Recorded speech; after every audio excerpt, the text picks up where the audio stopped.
सबका मेरे YouTube channel smart है क्लासेस में एक बार फिर से बहुत बहुत स्वागत।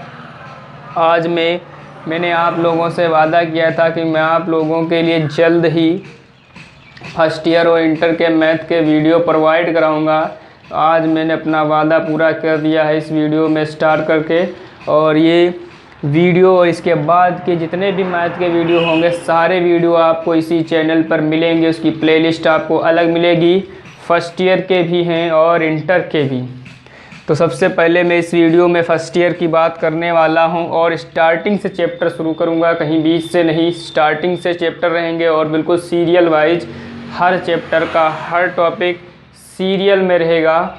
तो इस चैप्टर में हम बात करने जा रहे हैं समुच्चय के बारे में। समुच्चय क्या होता है, समुच्चय को हम क्यों पढ़ते हैं, समुच्चय के प्रकार क्या होते हैं, इन सब के बारे में आज हम अच्छे से स्टडी करेंगे कि इनका मकसद क्या है, क्यों हम इन समुच्चय को पढ़ते क्यों हैं। तो आज जानेंगे इस वीडियो में।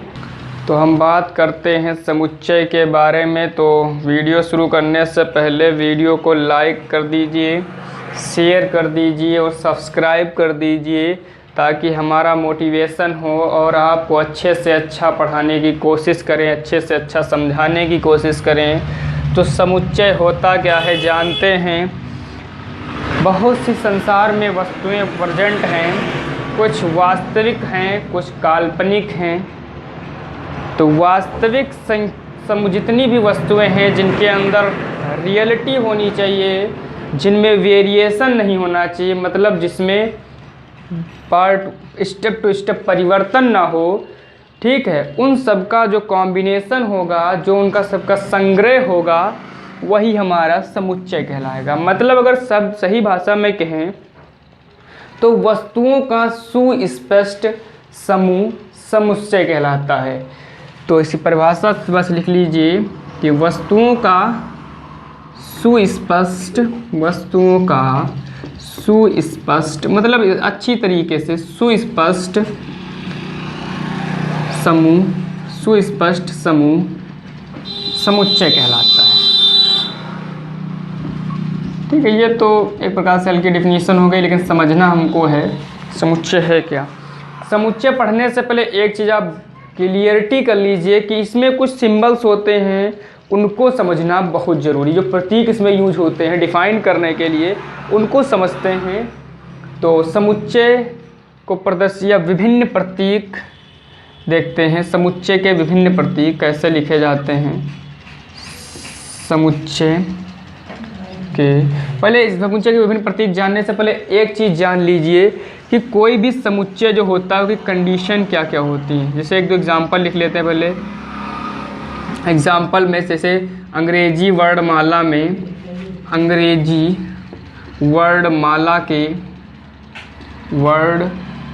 के एक स्वर का समुच्चय या स्वरों का समुच्चय, एक स्वर का समुच्चय। तो एक स्वर का समुच्चय, तो स्वर तो 5 होते हैं, तो उसमें से कौन सा है पता नहीं, तो हम सारे लिखेंगे। तो अंग्रेजी वर्णमाला के एक स्वर का समुच्चय, तो स्वर तो 5 होते हैं, ए ई आई ओ यू। तो उसमें जो कोई भी एक स्वर ले सकते हैं, उसमें पांचों भी लिख लीजिए। तो क्या हुआ, उनका कॉम्बिनेशन एक समुच्चय हुआ। ठीक है। और कक्षा के विद्यार्थियों का समुच्चय क्या है, विद्यार्थियों का समूह अगर कहा जाए विद्यार्थियों, तो ये क्या इस प्रकार से नहीं समुच्चय है। विद्यार्थियों का समूह क्या है, समुच्चय है। ठीक है। लेकिन अगर हम बात करें कि कक्षा के इंटेलिजेंट या बुद्धिमान छात्रों का समुच्चय, बुद्धिमान छात्रों का समुच्चय, छात्रों का समूह कहें, तो ये समुच्चय नहीं है। रीजन क्या है, क्योंकि बुद्धिमान छात्र कोई ज़रूरी नहीं जो आप ले रहे हैं वही है, क्योंकि बुद्धिमत्ता जो होती है वो वेरी करती है 1% टू अनदर, मतलब एक व्यक्ति से दूसरी व्यक्ति में वेरी करती रहती है। इसीलिए जो बुद्धिमत्ता है वो 1% टू अनदर पर्सन क्या करती है, वेरी करती रहती है। ठीक, तो इसलिए ये क्या है, समुच्चय नहीं है। तो आप लोग समझ रहे होंगे, जो वेल डिफाइंड हो, अच्छे से डिफाइंड हो, सुस्पष्ट, ये चीज़ सुस्पष्ट है, ये चीज़ सुस्पष्ट है। एक कक्षा के विद्यार्थी हैं, ठीक है, जितने भी हम काउंट कर लेंगे, जितने भी, लेकिन कक्षा के बुद्धिमान छात्रों का समुच्चय you can not define, because क्योंकि बुद्धिमत्ता जो है वो व्यक्ति के स्टडी पर निर्भर करती है या उसके सोच पर निर्भर करती है कितना वो बुद्धिमान है, ठीक है। तो ये समुच्चय दोनों हैं, लेकिन ये समुच्चय की श्रेणी में नहीं आता, ठीक है। तो हम आगे अब बात करते हैं कि समुच्चय को लिखते कैसे हैं। तो समुच्चय को जो लिखा जाता, समुच्चय और समुच्चय के अवयव जो होते हैं वो क्या होते हैं, ठीक। समुच्चय को हमेशा एक करली ब्रैकेट से लिखते हैं, करली ब्रैकेट, इसको आप मंझला ब्रैकेट भी कहते हैं। नंबर 1 कंडीशन, समुच्चय को कैपिटल ए से प्रदर्शित करते हैं, कैपिटल लेटर से प्रदर्शित करते हैं, ए या कुछ भी ले सकते हैं। समुच्चय को कैपिटल लेटर में प्रदर्शित करते हैं, बड़े अक्षर में, ठीक है। अंग्रेजी का कोई भी ले लेंगे, ABC, जैसे कि एग्जाम्पल के लिए capital A, capital B, capital C, ETC कोई एग्जाम्पल ले सकते हैं समुच्चय लिखने के लिए। और नंबर 3 कंडीशन है, जो समुच्चय के अवयव होंगे उन्हें स्मॉल लेटर में लिखेंगे। अवयव मतलब जिसके अंदर भरे जाते हैं, जैसे कि A, B, C, ये समुच्चय के क्या है, अवयव हैं, जो इसके अंदर लिखे ये समुच्चय के अवयव हैं। अगर हम इसको A बराबर लिख दें तो A क्या है, समुच्चय है, और ABC क्या है, समुच्चय A के अवयव है, अवयव या अवयव है, ठीक है। समुच्चय के अवयवों को, के अवयव मतलब एलिमेंट्स, अवयवों को स्मॉल लेटर में लिखते हैं। ये पहला वीडियो है, इसलिए मैं एक बेसिक क्लियर करा रहा हूँ, बाकी क्वेश्चन भी कराऊंगा। पहले बेसिक जब आप जान गएंगे, ठीक है, तो आप एक एक क्वेश्चन कर लेंगे, स्मॉल लेटर में लिखते हैं। ये चीज़ कंफर्म हो गई होगी आप लोगों को, ये चीज़ नोट करते रहिए, कॉपी पेन लेके बैठिए, बहुत अच्छा समझ में आएगा। समुच्चय को काहे से लिखोगे, कैपिटल लेटर में। समुच्चय हमेशा प्रदर्शित किया जाता है करली ब्रैकेट से, और समुच्चय के जो अवयव होते हैं, एलिमेंट्स होते हैं, उनको हमेशा स्मॉल लेटर, जैसे 1 2 3 तो स्मॉल है, संख्या तो स्मॉल होती है, स्मॉल को कैपिटल, लेकिन जैसे अल्फ़ाबेट ले लो तो उसमें स्मॉल लेटर में लिखेंगे, मतलब इसके अंदर capital A, capital B, capital C नहीं लिख सकते आप। कभी भी आपसे कह दे अल्फ़ाबेट के सभी अल्फ़ाबेट्स का समुच्चय, तो आप small A, small B, small comma करते लिखते चलेंगे, ठीक है। अब आप जान लीजिए कि कुछ इसमें जो प्रतीक हैं समुच्चय में, उनको क्या कहते हैं, नाम क्या देते हैं, तो उनको अगर लिख लेंगे तो अच्छे से संबंधित पहचान हो जाएगी। फिर बताएंगे समुच्चय के प्रकार। तो विभिन्न समुच्चयों में विभिन्न प्रतीक, समुच्चय में विभिन्न, या इसे खाली डाल लीजिए, विभिन्न प्रतीक चिन्ह, विभिन्न प्रतीकों का समुच्चय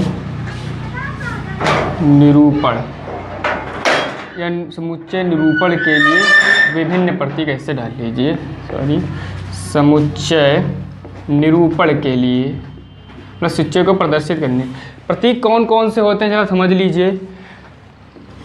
N हो सकता है, अभी N बताता हूँ क्या होता है, Q होगा, R होगा, Z होगा, Q प्लस होगा, R प्लस हो सकता है, कहीं लिखा होगा, Z प्लस लिखा होगा, U लिखा हो सकता है, ठीक है। हम बताते हैं इनका इसका यूज क्या है, टेबल पब्लिक के और ये बताएंगे इसको कहते क्या है, नामकरण करेंगे।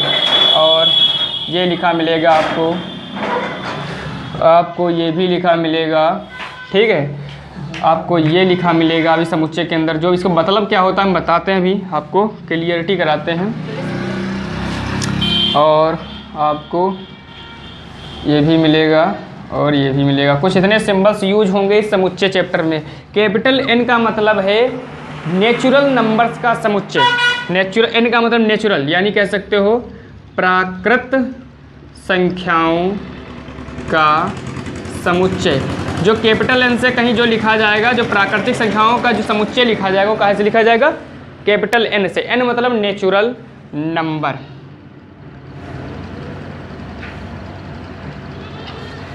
ठीक, अब Q जो है इसको कहते हैं परिमेय संख्याओं का समुच्चय। परिमेय संख्या आप सब जानते हैं, जिन्हें P/Q के फॉर्म में लिखा जा सके। तो Q क्या है, परिमेय संख्याओं का समुच्चय, रेशनल नंबर। ठीक, R क्या, ये भी आप जान गए होंगे, R मतलब रियल, रियल मतलब वास्तविक संख्याओं का समुच्चय। Z होता है अब पूर्णांक, Z को लिखा जाता है पूर्णांक, इंटीजर्स नंबर। इंटीजर्स नंबर मतलब पूर्णांक संख्याओं का समुच्चय। नोट करते रहिएगा क्योंकि आपको यूज होगा, बहुत ही यूज है इस चैप्टर में, क्योंकि आप कहेंगे सर यहाँ Z क्या है, R क्या है, तो हम वहाँ पर डायरेक्टली समझाएंगे। अब वहाँ पूछेंगे ये सर क्या है, तो हम ये अभी लिखाया दे रहे हैं, उनका दिमाग में फिट कर लीजिए, ठीक है। और कैपिटल क्यू प्लस का मतलब है, देखो क्यू का मतलब परिमेय, जो प्लस लग गया तो धन, तो क्या कहोगे, धन परिमेय संख्याओं, क्या कहोगे, धन, प्लस लगा है तो धन लगा दोगे, बाकी क्यों है तो परिमेय, तो धन परिमेय संख्याओं का समुच्चय। तो कैपिटल ये आर प्लस का मतलब क्या होगा, धन वास्तविक संख्याओं का समुच्चय, ठीक है, ऐसे लिखते चलेंगे। और जेड प्लस का मतलब क्या होगा, धन, और जेड का मतलब पूर्णांक, तो धन पूर्णांक संख्याओं का समुच्चय, समझ में आ रहा होगा। यू का मतलब होता है यूनियन, मतलब इसको कहते हैं सार्वत्रिक या सार्व समुच्चय भी कहते हैं, और इंटर इसको कहते हैं इंटरसेक्शन। अगर आप आसान भाषा में समझे तो मैं इसको ध्यान समझाने के लिए, मैं इसको दिमाग में सेट करने के लिए बच्चों के इसे लासा कह देता हूँ। ऐसे मतलब ये लासा मासा होता नहीं, लेकिन समझने के लिए आप अगर इसको लासा मासा मान के चलेंगे तो आपको इजीली क्वेश्चन पर समझ में आएंगे। तब तक के लिए लिख लीजिए, हम फिर बताएंगे। यूनियन का मतलब लासा नहीं होता, यूनियन का मतलब संग होता है, लेकिन अगर मान के चलेंगे तो कुछ वैसे होता है जैसे लासा मासा आपने पढ़ा है, एलसीएम और एचसीएफ, सेम वैसे कुछ इसमें होता है, भी बताएंगे क्या होता है। इसको कहते हैं बिलोंग टू, इंग्लिश में इसको ज़्यादातर कहते हैं बिलोंग टू, बाकी आप ज़्यादा हिंदी में जानना चाहते हो संबंधित है, ये क्या प्रदेश करता है, संबंधित है। इसको कहते हैं not belong to, not belong to, इसका अर्थ होता है संबंधित नहीं है। ये सिंबल्स का यूज बहुत रहता है, विदाउट आप इसके क्वेश्चन समझ ही नहीं पाएंगे क्या कर रहा है। इसको कहते हैं रिक्त समुच्चय, कभी रिक्त समुच्चय को लिखने के लिए फाई का इस्तेमाल करेंगे। और इसको कहते हैं सबसेट, उप समुच्चय, हिंदी में बोले तो उप समुच्चय, बाकी ज़्यादातर सब इसको सबसेट ही कहते हैं। इंग्लिश में थोड़ा पढ़ते रहिए तो आसान होगा। इसको भी सबसेट कहते हैं, लेकिन इक्वल टू सबसेट कहते हैं। इक्वल टू मतलब ये देखो, सबसेट इक्वल टू है तो यानी कि तुल्य उप समुच्चय, तुल्य उप समुच्चय, ठीक है। और इसको कहते हैं इक्वल सबसेट, ठीक है। नोट कर लीजिए, वीडियो को पुश करके फिर आगे बात करते हैं। तो अब आगे बात करते हैं समुच्चय के प्रकार। तो टाइप्स ऑफ सेट क्या होते हैं, तो समुच्चय लिख लीजिए। समुच्चय निम्न प्रकार के होते हैं। नंबर 1 होता है आपका रिक्त समुच्चय, एम्प्टी सेट, रिक्त समुच्चय। रिक्त समुच्चय क्या होता है, रिक्त समुच्चय का मतलब है वह समुच्चय जिसमें एक भी एलिमेंट ना हो, मतलब वह समुच्चय जिसमें एक भी अवयव नहीं होता है, जिसमें एक भी अवयव नहीं होता है, उसे आप क्या कहेंगे, रिक्त समुच्चय कहेंगे। रिक्त समुच्चय ध्यान रखिए, इसे फाई से और या करली ब्रैकेट से प्रदर्शित करते हैं। मतलब करली ब्रैकेट बना दीजिए, उसके अंदर कोई एलिमेंट ना भरिए तब भी रिक्त समुच्चय, या केवल फाई लिख दीजिए तब भी वो रिक्त समुच्चय। थोड़ा बच्चे गलती क्या करते हैं, वो रिक्त समुच्चय को ऐसे प्रदर्शित करते हैं, यह रिक्त समुच्चय नहीं है, ठीक है। मतलब करली ब्रैकेट के अंदर फाई लिखते हैं ना, या तो आप केवल फाई लिखिए या केवल करली ब्रैकेट लिखिए, इसके अंदर कोई एलिमेंट ना फिल करिए, ठीक है। तो वो कौन सा समुच्चय होगा, रिक्त समुच्चय होगा, ठीक। अब रिक्त समुच्चय में कुछ जैसे झूठी बात आती है, ठीक है। जैसे झूठी बात जैसे कि पृथ्वी कहते हैं, जो सूर्य पृथ्वी का चक्कर लगाती है, तो एक ऐसा समुच्चय है रिक्त समुच्चय, क्योंकि रिक्त समुच्चय में डिफाइंड नहीं होगा, मतलब वो चीज़ खाली होगी, मतलब उसके अंदर वो चीज़ होगी नहीं। जैसे मैं कहूँ x is greater than, x is greater than कहते हैं 3 और less than 4, x belong to natural number. अब ये कह दे, इसका मतलब बिलोंग टू होता, पीछे बताया मैंने। अब ये कह दे कि x का मान 3 से बड़ा, 4 से छोटा और नेचुरल नंबर। अब 3 से बड़ा, 4 से छोटा, नेचुरल नंबर बीच में कोई होता ही नहीं, क्योंकि नेचुरल नंबर का मतलब क्या है, नेचुरल नंबर 1 2 3 4 5 6 यही तो होते पूर्णांक संख्या जो कंप्लीट हो, these are called natural numbers. तो 3 और 4 के बीच कोई ऐसा एलिमेंट ही नहीं है जो इसकी कंडीशन को सेटिस्फाइड करे, यानी ये कंडीशन क्या शो कर रही है, एक रिक्त समुच्चय को शो कर रही है, क्योंकि 3 से बड़ी और 4 से छोटी कोई प्राकृतिक संख्या नहीं है। अब तुम कहोगे सर 3.5 तो होती है, लेकिन 3.5 नेचुरल नंबर क्या है, 3.5 मतलब 3 से 1/2 होती, हमने नहीं कहा होती, इनके बीच बहुत सी संख्या होंगी, लेकिन जो भी होंगी वो नेचुरल नंबर का होंगे। अगर ये कंडीशन नहीं देता x belong to natural number, तब तो ये हम कह सकते थे कि रिक्त समुच्चय नहीं है। बट वो कंडीशन दे रहा है कि जो x बिलोंग कर रहा है किससे बिलोंग कर रहा है, नेचुरल नंबर से, यानी कि प्राकृतिक संख्या। तो प्राकृतिक संख्या से अगर बिलोंग कर रहा है तो प्राकृतिक संख्या तुम्हें पता है 1 2 3 4 5 6 यही होती है। अब इसके अंदर 1 2 3 4 5 आएगा ही नहीं, जब इसके बीच आएगा ही नहीं तो ये वेल डिफाइंड है नहीं, वेल डिफाइंड नहीं तो रिक्त समुच्चय। चलो आगे बात करते हैं, समझ गए होंगे, आगे भी जब क्वेश्चंस करेंगे तो और समझ में आएगा। फिर आगे बात करते हैं एकल समुच्चय।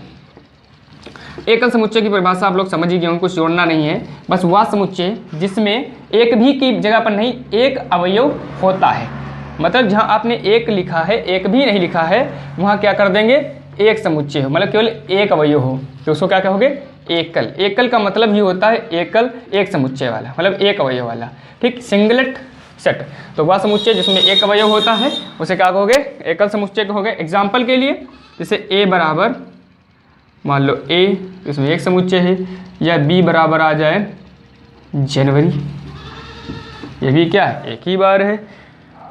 या आपसे कोई कह दे एक हफ्ते में सोमवार, तो सोमवार एक हफ्ते में तो एक ही बार आता है, वो भी क्या है सिंगलेट सेट है। या साल में दिवाली का समुच्चय, तो दिवाली तो साल में एक बार आती है, तो क्या हुआ सिंगलेट समुच्चय, मतलब सिंगल समुच्चय, एकल समुच्चय, ठीक है। तो एकल समुच्चय क्या होता है, वह समुच्चय जिसमें केवल एक अवयव हो, यानी कि only one defined element present हो, उसे क्या कहोगे एकल समुच्चय कहोगे, ठीक है। अब एकल समुच्चय भी समझ गए होंगे आप, एकल समुच्चय कैसे निकाला जाता है। जैसे एग्जांपल के लिए मैं कंडीशन के साथ लेता हूँ, जैसे आ जाए x is greater than 4 less than 5, x is greater than 5 की जगह 6 ले लीजिए, फिर और x belong to natural number. अब यहाँ कह रहा है x का मान 4 से बड़ा हो और 6 से छोटा हो, तो हमें पता है 4 से बड़ा और 6 से छोटा नेचुरल नंबर केवल 5 ही होता है, तो 5 होता है। तो यहाँ पर कंडीशन क्या आएगी केवल 5, क्या आएगी 5, तो केवल 5 आ रही, यानी कि इसके अंदर एलिमेंट कितने हैं एक, तो एक ऐसा समुच्चय एकल समुच्चय है। अगर उसने कहा होता नेचुरल नंबर से नहीं, अगर कह देता किसी भी संख्या से, तो इसके बीच करोड़ों संख्या हो सकती है, पॉइंट लगा के छोटी छोटी छोटी छोटी 4 से 6 के बीच काफ़ी संख्या होंगी, तब वो एकल समुच्चय नहीं था। लेकिन एकल समुच्चय कब है, जब उसने कह दिया कि x belong to natural number, और हमें पता नेचुरल नंबर क्या होते हैं 1 2 3 4 अभी बताया दिया फिर, तो 4 से 6 के बीच जो नेचुरल नंबर आएगा वो केवल 5 है, और 5 केवल एक बार आया, यानी कि एक ऐसा समुच्चय एकल समुच्चय, ठीक है। आगे बढ़ते हैं,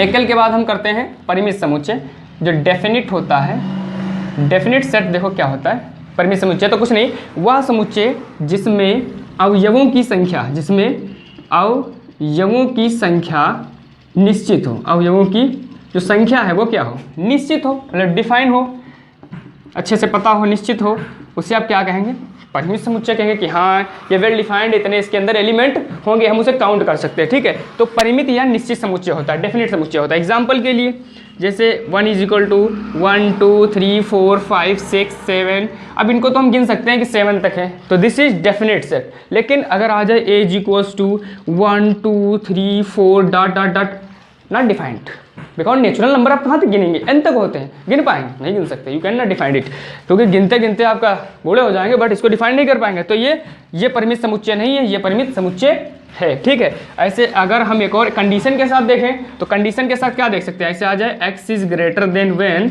और x is greater than 1, x is less than 10 आ जाए, तो और x belongs to natural number, ये कंडीशन के साथ हो। अब कहे इसका समुच्चय लिखिए, तो समुच्चय कैसे लिखेंगे, a = x 1 से बड़ा होना चाहिए, वो भी नेचुरल नंबर, तो 2 होता है, 3 होता है, 4 होता है, 5 भी होता है, 6 7 8 9, 10 नहीं लेंगे क्योंकि उसने लेस देन कहा। अगर उसने इक्वल टू लगा दिया होता तो यहाँ 1 भी लेते और 10 भी लेते, तो उसने इसका मतलब क्या हुआ, x का मान 1 से बड़ा या 1 के बराबर है, x का मान 1 के 10 से बड़ा छोटा या 10 के बराबर है, और x belong to natural number. लेना आपको नेचुरल नंबर ही, मतलब प्राकृतिक संख्या ही लेनी है, और प्राकृतिक संख्या होती है 1 2 3 4 5 6 यही होती है, ठीक है। तो आप लोग समझ रहे होंगे, मैं समझ रहा हूँ कि आप लोग इस सब चीज़ों को ईजिली समझ रहे होंगे, तो चैनल को सब्सक्राइब लाइक और शेयर करते रहिए ताकि हमारा मोटिवेशन होता रहे और हम आगे आपको क्लियर शब्दों में बात कराते रहें। चलिए आगे देखते हैं, लास्ट समुच्चय और एक समुच्चय है अपरिमित समुच्चय। जब परिमित है, जहाँ अच्छाई है वहाँ बुराई है, तो जहाँ अच्छाई है वहाँ बुराई है, तो जहाँ परिमित समुच्चय है तो वहाँ अपरिमित भी है, क्योंकि किसी वस्तु का उल्टा जरूर वहाँ पाया जाता है। तो वह समुच्चय जिसमें अवयवों की संख्या क्या हो निश्चित ना हो, निश्चित ना हो, ठीक है। अब निश्चित होने का मतलब है बहुत ही इतने नंबर्स हों जिनको हम डिफाइन ना कर सकें, मतलब गिन ही ना सकें। जैसे कि चीनी के दानों का समुच्चय आप गिन पाएंगे, 1 किलो चीनी दे जाइए, नहीं गिन सकते। ठीक है, बालों का समुच्चय आप बाल का गिन सकते हैं, नहीं गिन सकते हैं। आसमान के तारों का समुच्चय यू कैन नॉट डिफाइन, नहीं कर सकते ना। तो ऐसे किसी नेचुरल नंबर से अगर बात करें तो मान लो आ जाए 1 2 3 4 5 dot dot, you can not define. ये तो आपको पता है ये नेचुरल नंबर का समुच्चय है, लेकिन आप गिन नहीं सकते कितने। आप यही कह सकते हैं कि n तक होगा, कितना होगा मैं इसका बता नहीं सकता, कितना होगा n तक होगा। ठीक, तो ये कैसा समुच्चय है? अपरिमित समुच्चय है। और समुच्चय के प्रकार के बाद हम थोड़ा इस पर क्वेश्चन 2 विधियाँ लिखते हैं जो डिफाइंड करेंगी कि समुच्चय का निर्माण कैसे होता है। बस वो विधियाँ जान के फिर अगले वीडियो में बात करेंगे उप समुच्चय या हाँ, इसके बाद हम समुच्चय को प्रदर्शित करने की 2 विधियाँ पढ़ लेते हैं। ठीक है, तो 2 विधियाँ कौन कौन सी हैं? आपको एक रोस्टर विधि पढ़ना है और एक समुच्चय निर्माण विधि पढ़ना है। बस यही 2 विधियाँ पढ़ के फिर अगले वीडियो में फिर से मुलाकात होगी उप समुच्चय के बारे में, यूनियन कैसे निकालते हैं, इंटरसेक्शन कैसे निकालते हैं, और कुछ क्वेश्चंस जो होंगे बुक से अच्छे वो भी बताएंगे।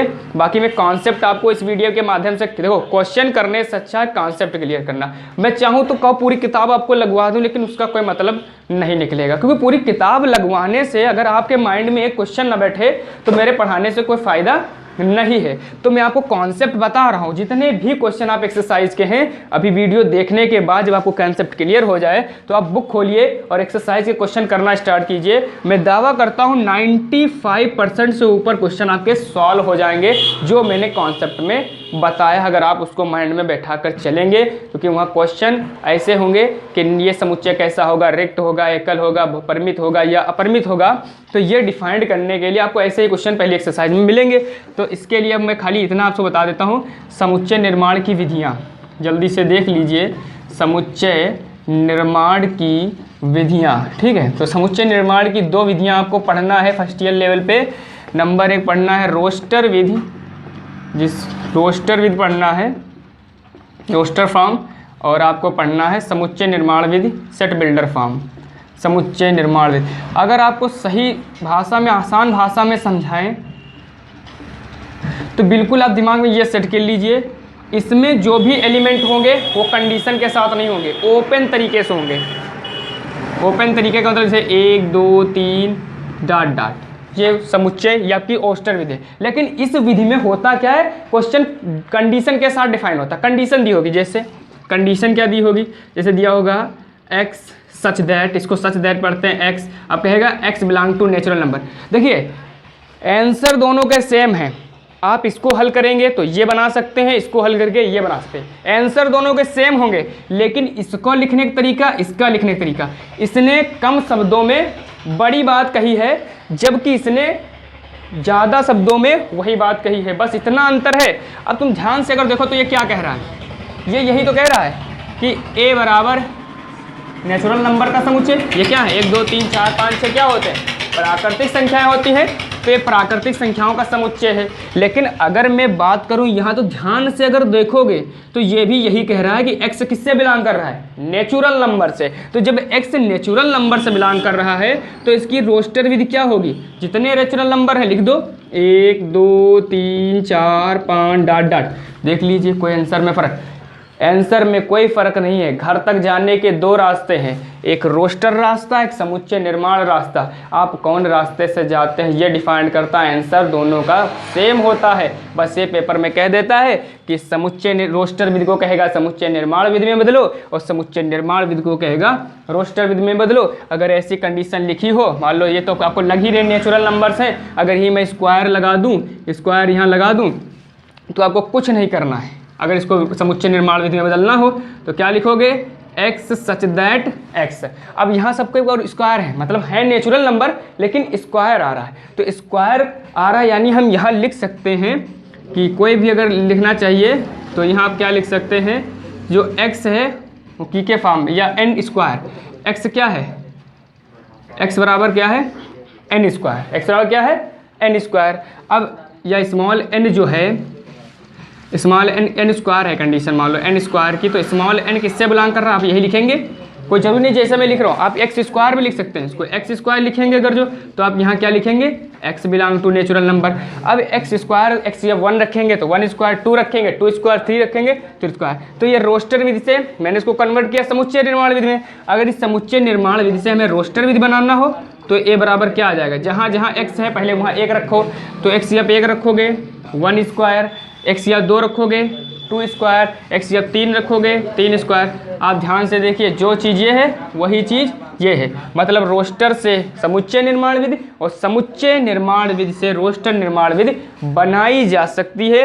ये एक ईजी मेथड है, बाकी किताब में आपको बहुत घुमा फिरा के दिया होगा, समझ नहीं सकते आप। आपको बस कंडीशन देखना है कि क्या हो रहा है, क्या घट रहा है, क्या जुड़ रहा है, बस वही देख करके आपको कंडीशन सच दैट के रूप में लिख देना है कि वास्तव में क्वेश्चन कह क्या रहा है। बाकी दोस्तों क्वेश्चन इस पर आधारित क्वेश्चन मैं ज़रूर अच्छे कराऊंगा, वो भी अगले वीडियो में। फिर उसके बाद अगले वीडियो में जितना मैंने पढ़ाया है इस पर आधारित सब पर एक एक अच्छा से अच्छा क्वेश्चन ढूंढ कर कराऊंगा, क्योंकि बुक में बहुत फालतू के भी क्वेश्चन दिए हैं। तो फालतू के क्वेश्चन के चक्कर में ना पढ़ के कुछ डिफाइंड क्वेश्चन पढ़ेंगे, और आगे अगले वीडियो में हम यूनियन, इंटरसेक्शन और समुच्चय के यूजेज क्या हैं और ग्राफी विधि से समुच्चय को कैसे डिफाइंड करते हैं उसके बारे में बात करेंगे। और कोशिश करेंगे इस चैप्टर को हम 2 ही वीडियो में क्लोज कर दें। इसके बाद अगला चैप्टर रिलेशन एंड फंक्शन रहेगा। और आप सबको जो इंटर में आपके भाई बहन या कोई भी हो रिलेटिव, उनसे भी बता दीजिए इंटर के भी वीडियो आपको प्रोवाइड होंगे, और उसमें भी मैं कोई अच्छा टॉपिक स्टार्ट करूँगा। जय हिंद।